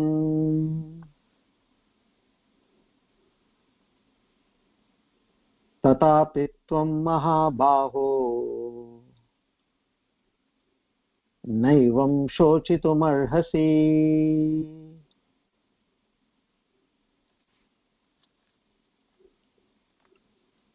ಅಥ ಚೈನಂ ನಿತ್ಯಜಾತಂ ನಿತ್ಯಂ ವಾ ಮನ್ಯಸೇ ಮೃತಂ ತಥಾಪಿ ತ್ವಂ ಮಹಾಬಾಹೋ ನೈವಂ ಶೋಚಿತುಮರ್ಹಸಿ. ಏನಂ ಅಂದ್ರೆ ಈ ಆತ್ಮ ನಿತ್ಯಜಾತಂ, ಸದಾ ಹುಟ್ಟುತ್ತಾ ಇರುತ್ತೆ. ಈ ಜೀವನು ನಿನ್ ಪ್ರಕಾರ ಜೀವ ಹುಟ್ಟುತ್ತಾ ಇರುತ್ತೆ. ಇದು ಮೃತಂ, ಹುಟ್ಟದ ಮೇಲೆ ಸಾಯ್ತಾನೂ ಇರುತ್ತೆ. ಈ ಒಂದು ಸ್ಥಿತಿ ಇದ್ದಾಗೆ ಮತ್ತೆ ಯಾವುದು ಸಾಯಿತೋ ಮತ್ತೆ ಹುಟ್ಟುತ್ತಲ್ಲ. ಶೋಚಿತು ಮರಹಸಿ, ನ ಶೋಚಿತು ಮರಹಸಿ ಅಂದ್ರೆ ಬೇಜಾರಾಗ್ಬೇಡಪ್ಪ. ಈ ಒಂದು ವಿಷಯಕ್ಕೂ ನೋಡು, ನೀನ್ ಜೀವ ಅನ್ಕೊಂಡ್ರು ಕೂಡ ಯಾವ್ದು ಹುಟ್ಟುತ್ತೋ ಅದಕ್ಕೆ ಸಾವಿದೆ, ಯಾವ್ದು ಸಾಯಿತೋ ಮತ್ತೆ ಹುಟ್ಟುತ್ತೆ. ಮತ್ತೆ 27ನೇ ಶ್ಲೋಕದಲ್ಲಿ ಏನಂತಾರೆ, ಅದೇ ವಿಚಾರ. ಇದು ಹೇಗೆ ಸದಾ ಇದಕ್ಕೆ ಸಾವು ಹುಟ್ಟು ಇದೆಯೋ, ಮತ್ತೆ ನಿನಗ್ ತಿಳಿದ ಹಾಗೆ ಇದು ಇವಾಗ ಇವ್ರು ಸಾಯ್ತಾರ ಅನ್ನೋದೊಂದು ಭಯ ಇದೆಯಲ್ಲ ನಿನಗೆ. ಮತ್ತೆ ಇವ್ರು ಸಾಯ್ತಾರ ಅಂದ್ಮೇಲೆ ಮತ್ತೆ ಹುಟ್ಟತಾರ ಅನ್ನೋದು ಖಾತ್ರಿ ಆಯ್ತಾ ಇಲ್ಲ. ಈ ಜೀವದಿಂದ ಹೋದ್ರು, ಸೂಕ್ಷ್ಮ ಶರೀರ ಹೋಯ್ತು, ಮತ್ತೆ ವಾಪಸ್ ಇನ್ನೊಂದು ಜೀವಕ್ಕೆ ಬಂತು. ಇವಾಗ ಹೇಗೆ ನೀವು ನೋಡಿ, ನಮ್ಮ ಹಳಬ್ರೆಲ್ಲ ಹೇಳ್ತಿದ್ರು ನೋಡು, ಈತ ತಾತ ಮತ್ತೆ ಹುಟ್ಟಿ ಬಂದಪ್ಪ, ಮೊಮ್ಮಗಾಗಿ ಹುಟ್ಟು ಬಂದ. ಅದೇ ಜೀವ. ಹೋದ್ ವರ್ಷ ತಾತ ತೀರಿದಾನಂದ್ರೆ, ಮತ್ತೆ ಈ ವರ್ಷ ಮನೆಯಲ್ಲಿ ಯಾವ್ದೋ ಒಂದು ಗಂಡು ಮಗು ಹುಟ್ಟಂದ್ರೆ, ನೋಡಪ್ಪ ಬಂದ, ನೋಡಪ್ಪ ತಾತ ಮತ್ತೆ ಈ ಮಗುವಾಗಿ ಬಂದ ಅಂತ ನಾವು ಮಾತಾಡ್ತೀವಲ್ಲ. ಇದೇ ಮಾತಿದು. ಯಾಕೆ ಯಾವ್ದು ಹುಟ್ಟಿದೆಯೋ ಅದಕ್ಕೆ ಸಾವಿದೆ, ಯಾವುದಕ್ಕೆ ಸಾವಿದೆಯೋ ಅದಕ್ಕೆ ಮತ್ತೆ ಹುಟ್ಟಿದೆ.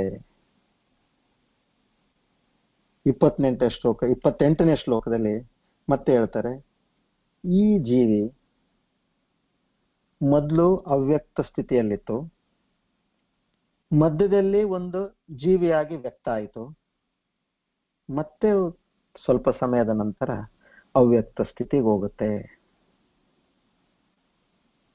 ಯಾಕೆ ವಿಚಾರ ಮಾಡ್ತಾ ಇದ್ರಿ ವಿಷಯಕ್ಕೆ? ಇದು ಪ್ರಕೃತಿಯ ನಿಯಮ. ಹುಟ್ಟು ಸಾವು, ಹುಟ್ಟು ಸಾವು ಪ್ರಕೃತಿಯ ನಿಯಮ.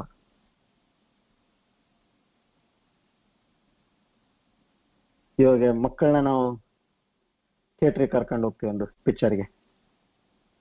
ಪಿಕ್ಚರ್ ನಡೀತಾ ಇದೆ, ಚೆನ್ನಾಗಿದೆ ಪಿಕ್ಚರ್, ಬಹಳ ಹಾಸ್ಯ ಇದೆ, ಮಗು ಜೋರಾಗಿ ನಗ್ತಾ ಇದೆ, ಖುಷಿಯಾಗಿ. ಚಿಕ್ಕ ಮಗು, 5-6 ವರ್ಷದ ಮಗು. ಸಡನ್ ಆಗಿ ಇಂಟರ್ವಲ್ ಅಂತೇಳಿ ಲೈಟ್ ಹಾಕ್ಬಿಡ್ತಾರೆ. ಈ ಮಗು ಅಳಕ್ ಶುರು ಮಾಡ್ತದೆ. ಅಳೋದೇನು, ಮತ್ತೆ ಕೈಕಾಲು ಅಲ್ಲಾಡ್ಸೋದೇನು, ಚೀರೋದೇನು. ಅವನಪ್ಪ ಅಂತಾನೆ, ಏನಾಯ್ತು ಅಂದ್ರೆ, ಅದು ಯಾಕೆ ನಿಂದಿರ್ಸಿದ್ರು. ಇರಪ್ಪ, 10 ನಿಮಿಷ ಆದ್ಮೇಲೆ ಮತ್ತೆ ಶುರು ಮಾಡ್ತಾರೆ ಅಷ್ಟೇ. ಆ ಒಂದು 10 ನಿಮಿಷ ಏನಿದೆಯಲ್ಲ, ಅದು ಒಂದು ಸಾವಿನ ಸಮಯ. ಮತ್ತೆ ಚಾಲು ಆಗುತ್ತೆ ಮೂವಿ, ಮತ್ತೆ ಇವ್ನು ನಗಕ್ ಶುರು ಮಾಡ್ತಾನೆ. ಆ ಹುಡುಗಂಗೆ ತಿಳುವಳಿಕೆ ಇಲ್ಲ, ತಂದೆಗೆ ತಿಳುವಳಿಕೆ ಇದೆ. ಇದು 10 ನಿಮಿಷದವರೆಗೂ, ಇದು ಇವಾಗ ಇಂಟರ್ವಲ್ ಇದೆ, ಅದಾದ ನಂತರ ಮತ್ತೆ ಶುರು ಆಗುತ್ತೆ. ಹಾಗೆ ಯಾರಿಗೆ ತಿಳುವಳಿಕೆ ಇದೆಯೋ, ಈ ಸಾವಿದೆ ಅಂದ್ರೆ ಮತ್ತೆ ಜೀವ ಇದೆ, ಅದಕ್ಕೆ ತಿರ್ಗಾ ಅದಕ್ಕೆ ವಾಪಸ್ ಜೀವ ಇದೆ. ಈಗ ನಾವೊಂದು ಸ್ವಲ್ಪ ಧ್ಯಾನ ಮಾಡೋಣ, ಪಂಚಕೋಶಗಳ ಧ್ಯಾನ ಮತ್ತೆ ಮಾಡೋಣ.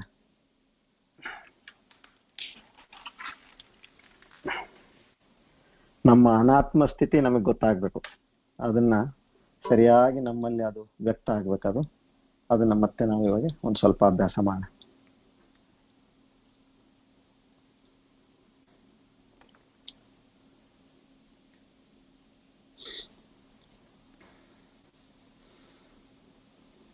ಎಲ್ಲರೂ ಸುಖ ಆಸನವನ್ನು ಗ್ರಹಿಸಿರಿ.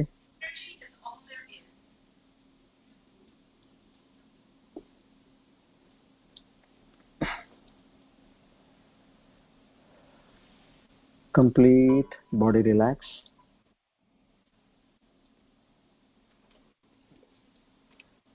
ಬೆನ್ನು, ಕುತ್ತಿಗೆ ಮತ್ತು ತಲೆ, ಈ ಮೂರು ಎಷ್ಟು ಸಾಧ್ಯ ಇದೆಯೋ ಅಷ್ಟು ಸ್ಟ್ರೇಟ್ ಲೈನಲ್ಲಿ ಇರಲಿ, ಕಂಫರ್ಟಬಲ್ ಆಗಿರಲಿ. ಜಾಸ್ತಿ ಜೋರ್ ಕೊಡಬೇಡಿ ಬೆನ್ನಿಗೆ.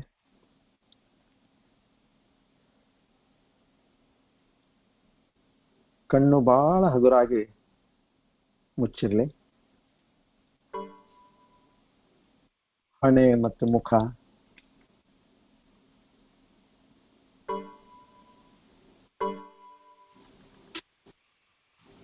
ಬಹಳ ಸರಳವಾಗಿ ಒಂದು ನಗುಮುಖವಿನಿಂದ ಕೂಡೋಣ.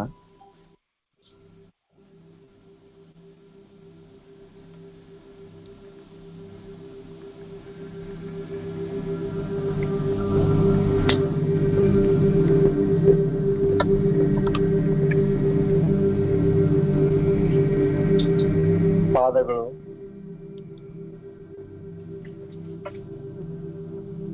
ರಿಲ್ಯಾಕ್ಸ್ಡ್ ಸ್ಟೇಟ್ ಅಲ್ಲಿ.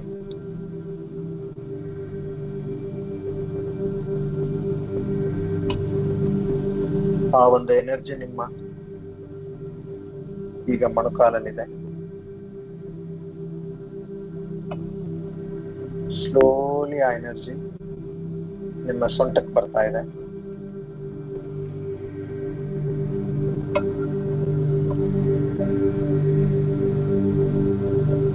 ಹೊಟ್ಟೆ,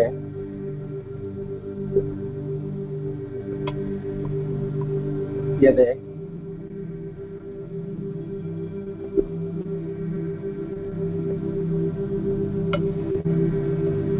ಆ ಎನರ್ಜಿ ಅನುಭವ ಆಗಲಿ. ಆ ಒಂದೊಂದು ದೇಹದ ಭಾಗದಲ್ಲಿ ನಾನು ಹೇಳಿದಾಗೆ ಅಲ್ಲಿ ಆ ಒಂದು ಅನುಭವ ನಿಮ್ಗೆ ಆಗ್ಬೇಕು.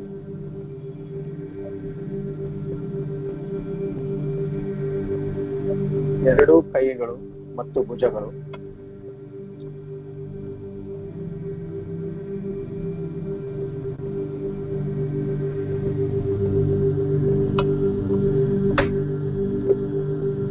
ಕುತ್ತಿಗೆ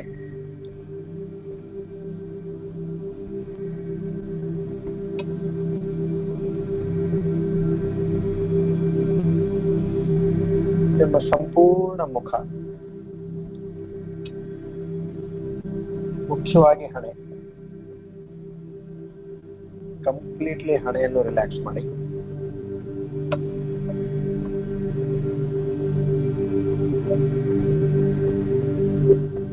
ಮೆದುಳು ರಿಲ್ಯಾಕ್ಸ್ ಆಗಲಿ.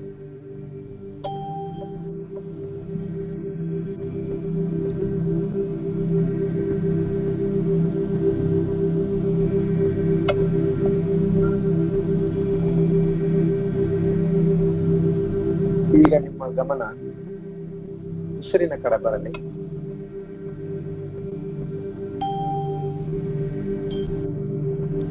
ನೀವು ಉಸಿರು ತಗೊಳ್ತಾ ಇದ್ದೀರಾ, ಉಸಿರು ಬಿಡ್ತಾ ಇದ್ದೀರಾ.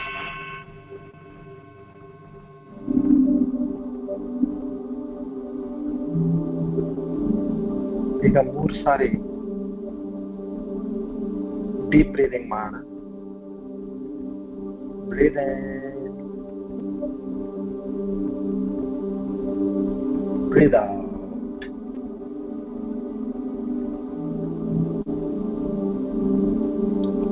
ಬ್ರೀದ್ ಇನ್,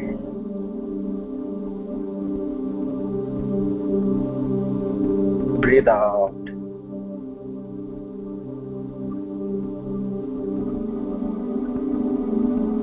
Breathe in.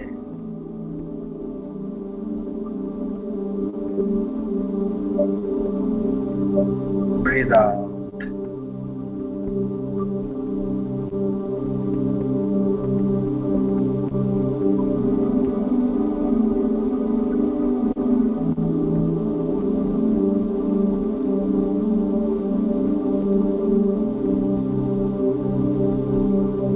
ಈಗ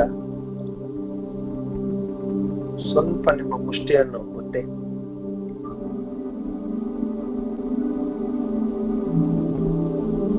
ಸ್ಪಷ್ಟವಾಗಿ ಅರಿವಾಗ್ತಾ ಇದೆ, ಇದು ನಮ್ಮ ದೇಹ.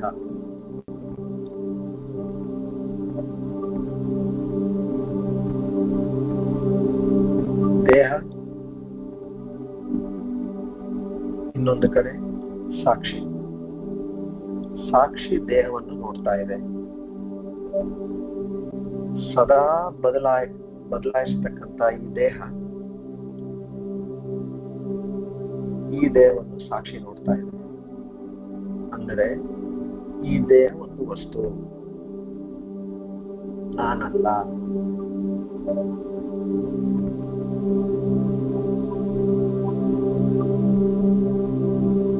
ಈಗ ನಮ್ಮ ಮನಸ್ಸು ನಮ್ಮ ಪ್ರಾಣದ ಮೇಲೆ ಬರಲಿ.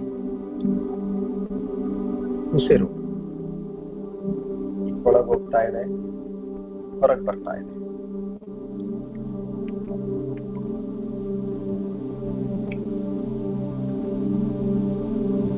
ಕೆಲವು ಸರ್ತಿ ಉಸಿರು ಜೋರಾಗುತ್ತೆ, ಕೆಲವು ಸರ್ತಿ ಕಮ್ಮಿ ಆಗುತ್ತೆ. ಆ ಪ್ರಾಣಶಕ್ತಿಗಳಿಂದ ಕೆಲವು ಸರ್ತಿ ನನಗೆ ಹಸಿವಾಗುತ್ತೆ, ಕೆಲವು ಸರ್ತಿ ಆಗೋದಿಲ್ಲ. ಆ ಪ್ರಾಣಶಕ್ತಿಗಳಿಂದ ಕೆಲವು ಸರ್ತಿ ನನಗೆ ಸರಿಯಾಗಿ ಜೀರ್ಣವಾಗುತ್ತೆ, ಕೆಲವು ಸರ್ತಿ ನನಗೆ ಜೀರ್ಣವಾಗೋದಿಲ್ಲ. ಇದೆಲ್ಲ ಬದಲಾವಣೆ ಈ ನನ್ನ ಸಾಕ್ಷಿಗೆ ಸರಿಯಾಗಿ ಕಾಣಿಸಿ ಬರ್ತಾ ಇದೆ.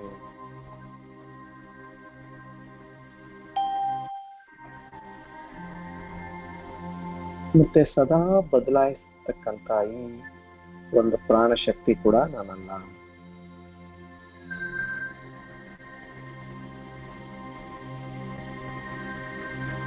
ಈಗ ಇನ್ನ ಒಳಗೆ ಹೋಗೋಣ ಡೀಪ್ ಆಗಿ. ಮತ್ತೆ ನಾನು ಮನಸ್ಸ, ನನ್ನ ನಿಜ ಸ್ವರೂಪ ಮನಸ್ಸ,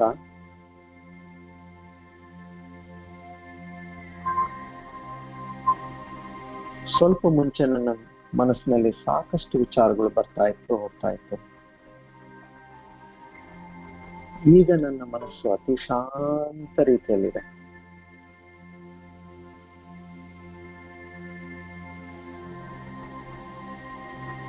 ಮತ್ತು ಸ್ವಲ್ಪ ಸಮಯದ ನಂತರ ಮತ್ತೆ ವಿಚಾರಗಳ ಒಂದು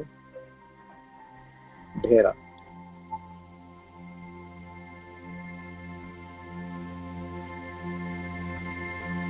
ನನ್ನ ಮನಸ್ಸು ನನಗೆ ಕಾಣಿಸ್ತಾ ಇದೆ ಮತ್ತು ಸದಾ ಬದಲಾವಣೆಯಲ್ಲಿ ಇರ್ತಕ್ಕಂಥ ಈ ಮನಸ್ಸು ಕೂಡ ನಾನಲ್ಲ. ಮನೋಮಯ ಕೋಶ ನಾನಲ್ಲ. ಹಾಗೆ ಬುದ್ಧಿ ಕೆಲವು ಸಾರಿ ನನಗೆ ಕೆಲವು ವಿಚಾರ ಅರ್ಥ ಆಗುತ್ತೆ, ಕೆಲವು ಸಾರಿ ನನಗೆ ಅರ್ಥ ಆಗೋದಿಲ್ಲ.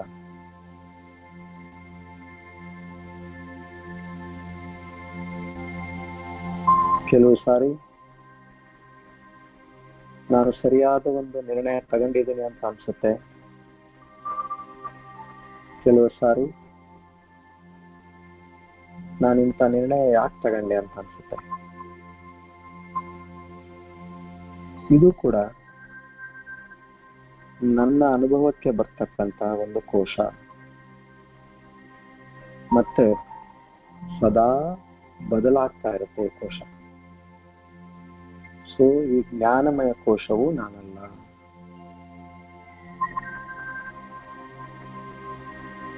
ಮತ್ತೆ ಏನು ನನ್ನ ನಿಜ ಸ್ವರೂಪ ಏನು? ಇನ್ನ ಒಳಗೋಗೋಣ.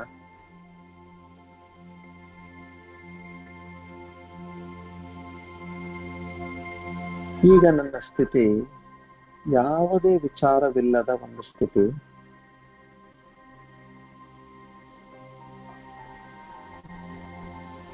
ವಿಚಾರ ಚಿಂತೆ ಇಲ್ಲದ ಕಾರಣ ನನ್ನ ಸ್ವರೂಪ ಶಾಂತವಾಗಿದೆ. ಇದು ಕೂಡ ನನಗೆ ಕಂಡು ಬರ್ತಾ ಇದೆ.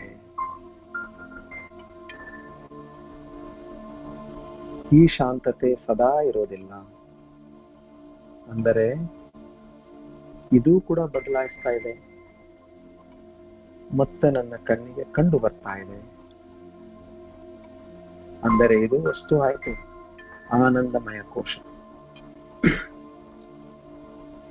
ಇದು ಕೂಡ ನಾನಲ್ಲ.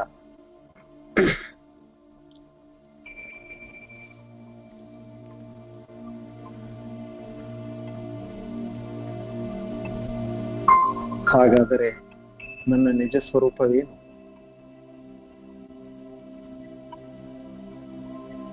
ಈ ಎಲ್ಲ ಕೋಶಗಳನ್ನು ನೋಡ್ಲಿಕ್ಕೆ ಸಾಧ್ಯವಾಗಿರ್ತಕ್ಕಂಥ ಆ ಒಂದು ಚೈತನ್ಯ ಶಕ್ತಿ, ಅರಿವಿನ ಶಕ್ತಿ, ಸಾಕ್ಷಿ ಭಾವದ ಶಕ್ತಿ.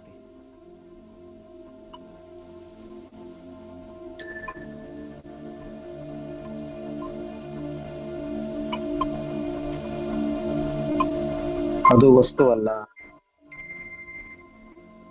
ಅದು ನಿಮ್ಮ ಸ್ವ ಅನುಭವ, ಸ್ವ ಅನಿಸಿಕೆ.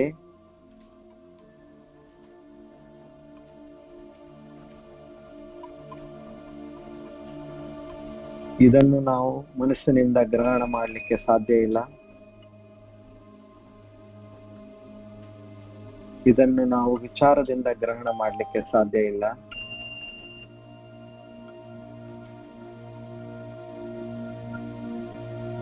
ಹೇಗೆ ಕಣ್ಣು ಬೇರೆ ಬೇರೆ ಬೇರೆ ವಸ್ತುಗಳನ್ನು ನೋಡುತ್ತೋ,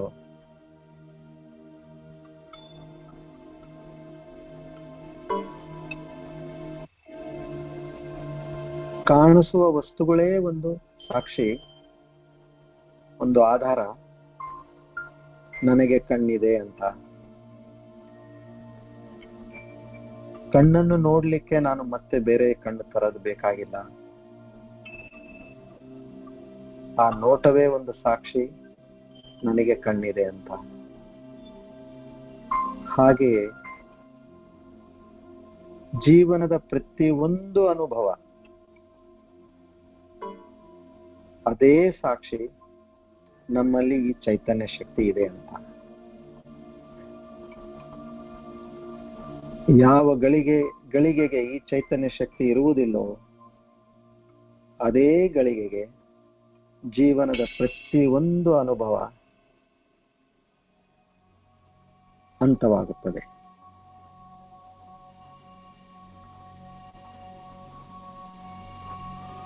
Understandingly feel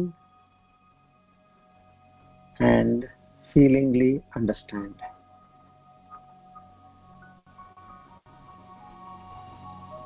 You are the subject. The rest in the entire world and universe is nothing but an object. In the ocean of consciousness, pure existence and bliss.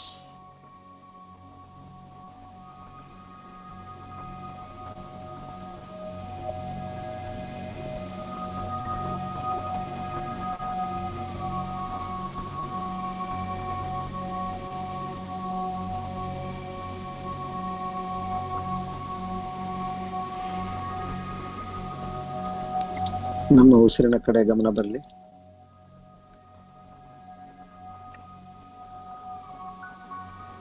ಸ್ವಲ್ಪ ಸಮಯ ಶ್ವಾಸ ವೀಕ್ಷಣೆ ಮಾಡಿ.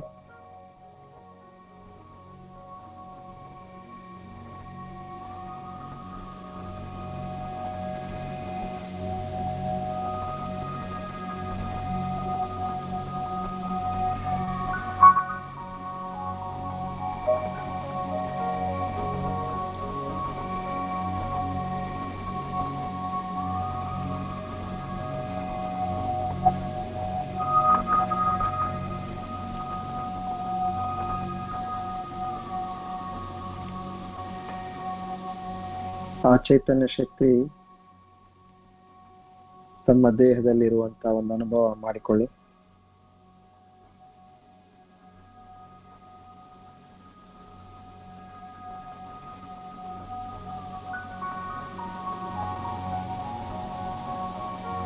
ಹೇಗೆ ಸೂರ್ಯವನ್ನು ನೋಡ್ಲಿಕ್ಕೆ ನಮಗೆ ಬೇರೆ ಯಾವುದೇ ತರದ ಪ್ರಕಾಶವು ಅಗತ್ಯವಿಲ್ಲವೋ ಹಾಗೆಯೇ ಈ ಚೈತನ್ಯ ಶಕ್ತಿಯನ್ನು ಅನುಭವಿಸಲಿಕ್ಕೆ ನಮಗೆ ಬೇರೆ ಯಾವುದೇ ತರದ ಮನಸ್ಸಾಗಲಿ ಇಂದ್ರಿಯಗಳಾಗಲಿ ವಸ್ತುಗಳಾಗಲಿ ಬೇಕಾಗುವುದಿಲ್ಲ. ನಿಮ್ಮ ಅರಿವು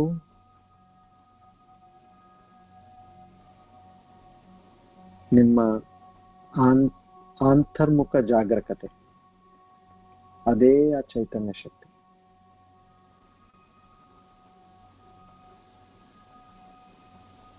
ಈ ಚೈತನ್ಯ ಶಕ್ತಿಯ ಆಧಾರದ ಮೇಲೆ ಮನಸ್ಸು ಚಲಾವಣೆ ಆಗ್ತಾ ಇದೆ.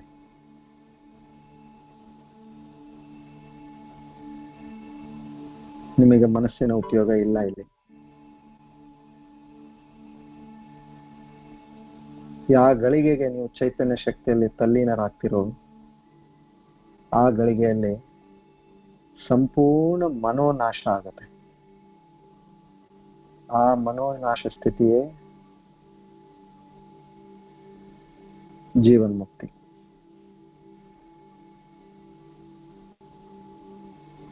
ಅಹಂ ನಾಶ ಮನೋನಾಶ.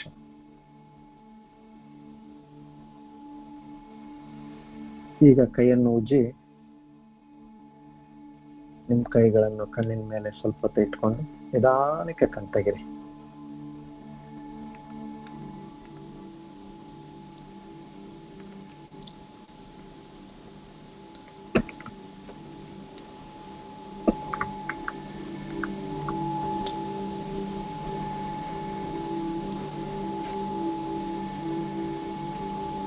ಯಾರಿಗಾದ್ರೂ ಪ್ರಶ್ನೆ ಇದ್ರೆ ದಯವಿಟ್ಟು ಕೇಳಿ.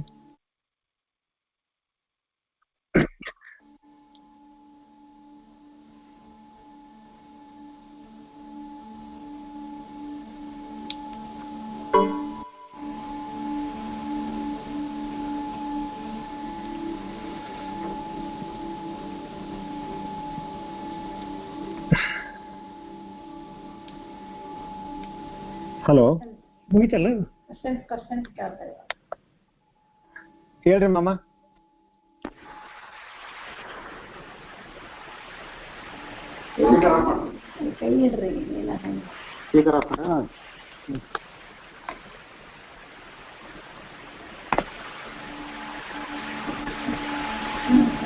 ಮಾಮ ಹೇಳ್ಬೋದು, ನೀವು ಕೇಳಿಸ್ತಾ ಇದೆ ಮಾಮ.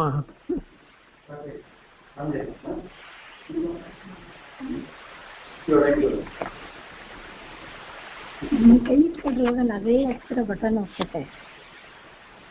MR ವೆಂಕಯ್ಯ ಶೆಟ್ಟಿ ಯಾರು? ಹಲೋ ಮಾಮ, ನೀವು ಹೇಳೋದು ಕೇಳಿಸ್ತಾ ಇದೆ, ನೀವು ಮಾತಾಡ್ರಿ ಅಷ್ಟೇ, ಯಾವ್ದು ಒತ್ತದೇನ್ ಬೇಡ. ನಮ್ದಲ್ಲ, ಯಾರ ವೆಂಕಯ್ಯ ಶೆಟ್ಟಿ ಅಂತ.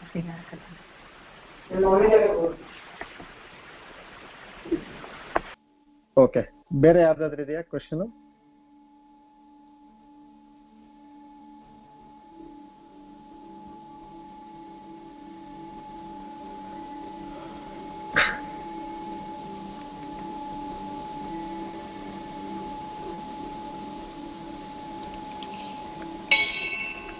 ನೀವು ಕ್ವೆಶನ್ಸ್ ಮಧ್ಯದಲ್ಲಿ ಕೂಡ ನೀವು ಟೈಪ್ ಮಾಡಿ ಕಳಿಸ್ಬೋದು. ಯಾವಾಗ ನಿಮಗೆ ಕ್ವೆಶನ್ ಬರುತ್ತಲ್ಲ ಆಗ ನೀವು ಟೈಪ್ ಮಾಡಿದ್ರೆ ತಪ್ಪಿಲ್ಲ.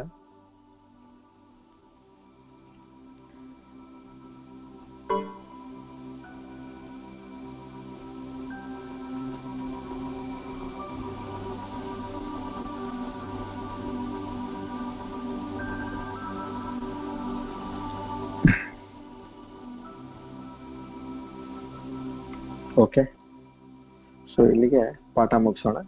ಆಮೇಲೆ ಏನಾದರೂ ನಿಮಗೆ ಮನಸ್ಸಿಗೆ ಪ್ರಶ್ನೆ ಬಂದ್ರೆ ನಾಳೆ ಕೇಳ್ಬೋದು, ತೊಂದರೆ ಇಲ್ಲ. ಓಂ ಪೂರ್ಣಮದ ಪೂರ್ಣಮಿದಂ ಪೂರ್ಣಾತ್ ಪೂರ್ಣಮುದಚ್ಯತೆ ಪೂರ್ಣಸ್ಯ ಪೂರ್ಣಮಾದಾಯ पूर्णमेवावशिष्यते. शांति शांति शांति.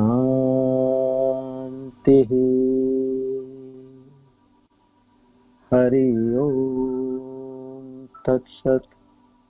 ಶ್ರೀ ಚಿನ್ಮಯ ಸದ್ಗುರವೇ ನಮಃ.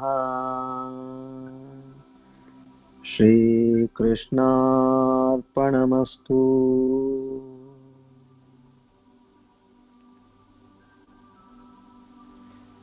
ಹೇ ಪರಮಾತ್ಮ, ಪರಂಧಾಮ,